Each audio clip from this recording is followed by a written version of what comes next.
Well, we had a superb day of dressage yesterday in the Grand Prix Special. An amazing day for Great Britain, including Carl Hester, who finished in 5th place on a horse called Nip Tuck, who has got potential to be one amazing horse. Carl's inside the Riders Club. Let's go and find him. And here he is now. Carl, great to meet you. Great ride yesterday. Yeah, I had a great time out there. Delighted with my score. So, yeah, I've been really looking forward to riding today as well. I've got your routine on this laptop here. Should we take a look? Yeah, that'd be great. I'd love to know, actually, if my feelings match what it looks like. OK, Carl, let's fire it up and take a little look. Yeah, this was... I didn't quite know what was going to happen here when I was going around the edge because I'd only just done the Grand Prix, as you know, the day before, and he'd been a little bit spooky. I'd ridden him early yesterday morning so he could have another look at the ring. But of course I was coming to this test. You can see I'm passing the moment now where he had a jolly good spook at those two bushes on the first day, so I was a little bit cautious of those. But it'd been quite an unusual warm-up because of course it was honking with rain. I was sliding around in the saddle a bit, and you know, I just normally would help Fiona, and unfortunately she got drawn just before me, so I had I'd missed her, so I wasn't quite sure what the reaction was as she came out. But anyway, of course you have to just get focused on this. One of my best rides ever, I must say. It'd be interesting for me to see it because, you know, he didn't really make a mistake, so really great to have that test on him here. This is not my strongest movement, and of course this test is all about extension and collection, and so anyway, I thought I've got to go for it. That's one of my better ones there. Went for a little bit more ground cover in it. And the first bit of this test is lovely and flowing. You know, there's some long lines. You can see there I'm just setting up, just bending him. I always try and think, can I see the letter through his ears where I'm heading in a half pass? That tells me I've got the right amount of bend in it. And better than the Grand Prix there, that half pass, more expressive. You're not supposed to slow down, that's the most important thing really. You know, the judges are making sure you're not over collecting for the movement, you keep riding with expression, and that was my aim yesterday. He loves this bit, but where I have to be very careful is he's extremely sensitive on my legs, so you know, because I was a little bit sliding in the saddle, you know, if my leg touched him a little bit, you could see there was a couple of steps at the beginning that weren't entirely regular the whole way through. And that's just because he was very sensitive on my leg. But this is some of the best extended trots he's done there in a test. It's taken a long time. I mean, I am quite tall, but in fact the horse is like, you know, 18 hands, so he's one of the biggest horses here. And it's a lot to keep together in this test. When the weather's not 100%, does that kind of affect Nip Tuck in any way? You mentioned he got spooked by the trees. Is the rain's really coming down during a test? No, not really. I mean, you know, the great thing about this horse is he actually he lives in a field most of his life because he is very, you know, he's very sensitive, and I find he's a lot better to ride if he's living in a field. He's not quite so sensitive, and so he lives out in all weather. So actually, for him, he's one of the few horses that I could guarantee would go in anything, to be honest. Now, like a lot of horses as well, I mean, he's slightly better on one rein than the other, and this rein here on the left rein, he's a little bit more straight, easier to ride, so he's getting a few higher points, I think, on this side here. Back into my extended trot again. It's a great relationship you got with Nip Tuck. I believe you had owned him since he was 1. Is that right? Yeah, we found him when he was 1 year old, and he was so ugly when he was a baby, and he was no swan, that's for sure.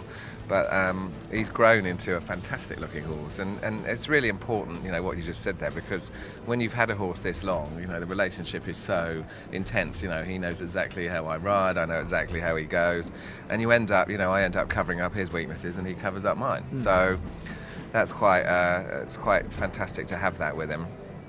He never really was anything else. I know in the early days, you know, I mean, I've got these two fantastic horses, Vellegro and Nip Tuck, but Vellegro was always a winner, and Nip Tuck was not always a winner. You know, when he was young, he was too big and too wobbly, and he never really featured in any classes. But he always felt like he would do this level, which obviously is what my aim was for him.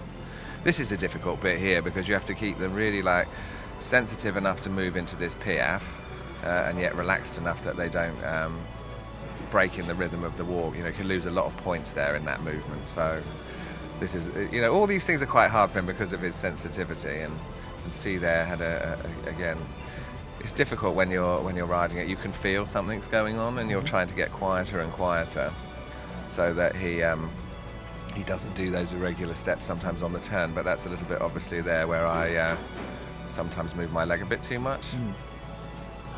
A great score for you, so 5th place, a personal best, a great place here in Aachen to get that personal best. Amazing. Well, you know, I mean, Charlotte and I have both had experiences at Aachen that have not been easy in the past, you know, and we're both like, oh, not Aachen again. But, you know, both of us, I think, have put that to rest this week, so it's really important for both of us. You know, that we've actually come here now, and, you know, we can't go home anymore and say, I don't want to ride at Aachen anymore. Because, you know, I mean, actually it's the best show in the world. It really is everything. I mean, you know, it's a great place to be and ride. But if you're not, or if you're always coming here thinking things go wrong, then you tend to not want to come back. This is a nice move. This horse is where he gets a lot of his points in his canter work. He's very smooth and very easy for a big horse. And this was, again, I think yesterday was one of my best performances in the canter. What's it like for you as a rider being out in the middle there in that arena? There's something 40,000 the stadium holds. Yeah, it's you know, you don't know they're there. I mean, the worst thing about it is, of course, is if you make a mistake, like in the Grand Prix on the first day, you hear all the oohing and ahhing outside, and you're like, do you not think I realised I made a mistake? You know, when you're hearing everybody go, oh, nightmare. That's the only thing that really makes me laugh really about it, because, you know, like, the crowd is so much more knowledgeable nowadays. You know, they really know that when things go wrong, it's not just the judges and it's not just you, but the crowd here is very knowledgeable and it's known for that. So that can be a little bit difficult, but I didn't hear any of that yesterday because I didn't really make any major mistakes, which was nice. There's all lots of applause at the end. Yeah, well, you know, it's great. And I mean, a lot of people have come from England, and they know me, and they've actually seen me with this horse coming along. We started last year at the World Games, where he was really a green horse, and, you know, he's just maturing a lot now. And that's where I had the mistake yesterday. That's the bit I got out of the way. So from now on, it was plain sailing, and I was really happy, looking forward to the rest of the test here. And you can imagine a horse this size, you know, like doing these small pirouettes and everything. This has been something it's taken quite a long time to teach him. So, you know, all these difficult things are like the double point. So that's why it's really important that, you know, you don't make mistakes in the difficult movements, because that's when you really see big drops in the scores. How much time goes into perfecting those? Oh, years, yeah. I mean, you know, he came to Grand Prix last year as a 10-year-old, so that is already 6 years training to have got him to be a Grand Prix horse. But then this is the good bit. Now I look at it as like, now I've got like 6, 7, 8 years to make it better. So, you know, this isn't generally where you finish up. This is what you start with, and now it's just going to be, you know, keep on improving. Now on the last leg of the journey, really, this last bit of the centre line. He seems to always know when the end of the test is, because he gets really a lot of activity on the last centre line, and I think it's generally because the horses have all this room in front of them, so they really feel like they're forward on the last centre line. You can see this is the best passage there that I've done through the whole test, so he's really straight and forward.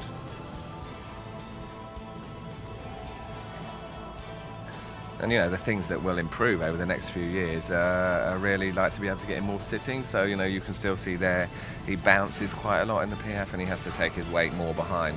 But he's a very long horse when you look at him. You know, they're behind the saddle. There you can see there's a lot of room there. So it's going to take him a while to get really strong and get his hind legs more under. At the end of your routine there, you get a massive round of applause from the audience and the crowd there. At what point during the routine do you get the sense of this is going really well? Yeah, it's the point of where do you look at your marks and think, does that match what I'm really feeling? That's the bit. And you know, when you walk out of here, you've got no idea what you've got. But I knew there. I thought, you know what, that's really like the best test he's done. I've got to be happy with it. And, you know, I have been doing the sport long enough to understand that sometimes, you know, you get what you deserve, and sometimes you don't get what you deserve, and, you know, you just have to accept it, really. But I really felt yesterday, I really hope that this is going to match what I'm feeling, because it felt great. And to ride out, and I just had a quick sneak behind me, you know, as I went out of the ring, and saw I got my 77, so that was much more than I hoped for. And to be 5th at a European Championship, it seems to be a placing that I quite like. I've had several horses in the past. I was 5th at the Olympics individually. I was 6th at the European Championships in 2005. And I was 6th at the European Championships 2 years ago, so I'm always 5th or 6th. So You know, it seems to be a placing that I enjoy.